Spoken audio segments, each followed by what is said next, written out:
They're set to run. Race 5. Off they go. Lady of Babylon won the step from the inside, beat out Sweet Tea. Henry Has Spoken coming across in front of Crimo as they go into the first corner. Driving up on the inside, Cherokee Miss from Rocking Society taken hold of. Sky God posted deep though in the early part. In behind them came Pro Portrait, who's in that 3 deep line as well. Following Sky God in the run down the back, and the last trio, Pondmaster Almea back last of all when they get going is DeBang. And so with 1100 left to run, and Crimo pressing on the outside looking for the lead. It's Crimo, rider Brad Parnham looking down to the near side and now has enough room to go to the fence, and he'll lead the way from Sky God up running second now after working deep in the run down the back. Henry Has Spoken third, followed then by the grey Sweet Tea.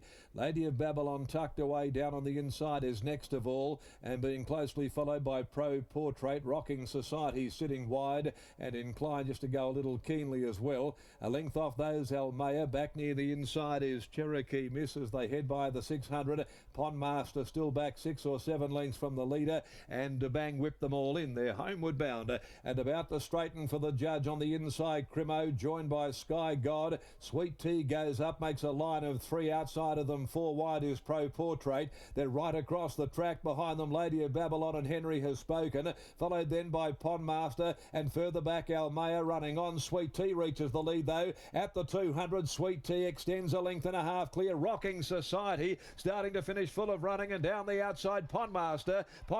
Rocking Society will fight it out. They'll go to it, and Pondmaster's a little too good. Another pickup winning ride for one of the Parnham boys. Pondmaster beat Rocking Society. Sweet Tea behind those with Pro Portrait Almea, and then Sky God, Sweet Tea, Crimo next home. Cherokee Miss DeBang, Lady of Babylon and Henry Has Spoken drop right out to finish at the tail.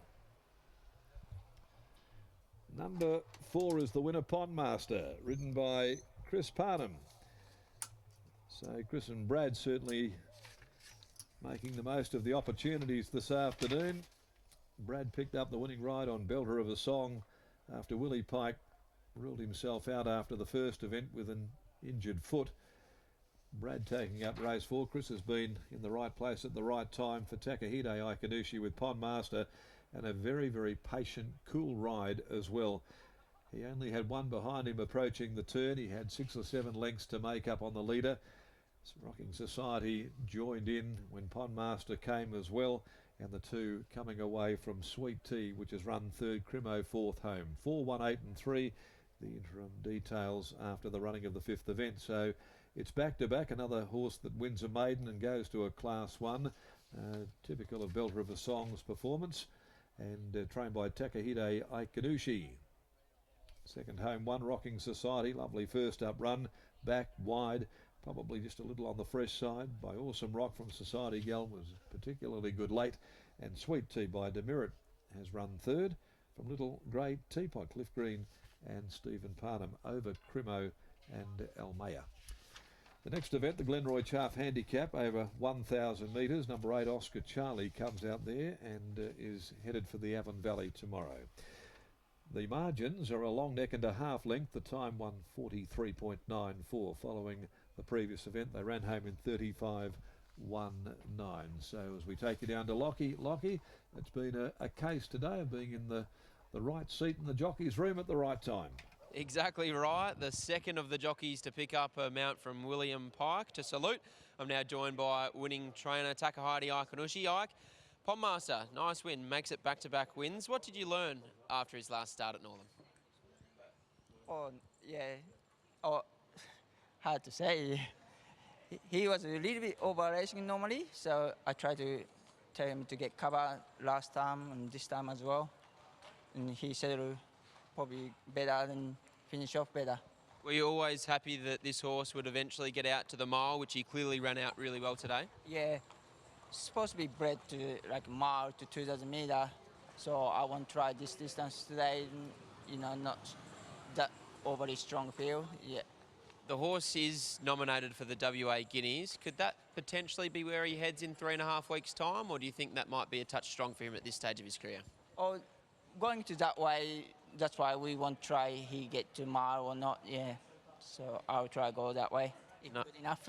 A nice problem to have. Well done. Thank you. There's Takahide Aikanushi after the win of Pondmaster. Great to see this horse go back-to-back. He was the beaten favourite on plenty of occasions prior to breaking maiden status last start, Scott, but nice to see him put it all together, and it appears as though cover is key for this horse. Exactly right. I know they didn't set any speed records there, Lockie, but you could actually still see him back in the field. He was reefing and tearing for most of the run, so he actually probably didn't really settle at all over the 1650, and yet he was still able to get over them late. Clearly the follow out of that race too will be the runner-up, Rocking Society. They're going to pick off a lot of low-hanging fruit with him. Those staying races, especially at the lower end, are fairly easy to pinch if you've got some level of staying ability, and he clearly does from his Mel Vista and Derby runs, and he's resumed there at 1650 and run a nice second placing. So you'd follow Rocking Society, and from the sounds of it, Ike's got a fair opinion of this horse too, just trying to get him to do things a little bit better in himself throughout his career so far, but he's able to get the job done here today. The first time that he's been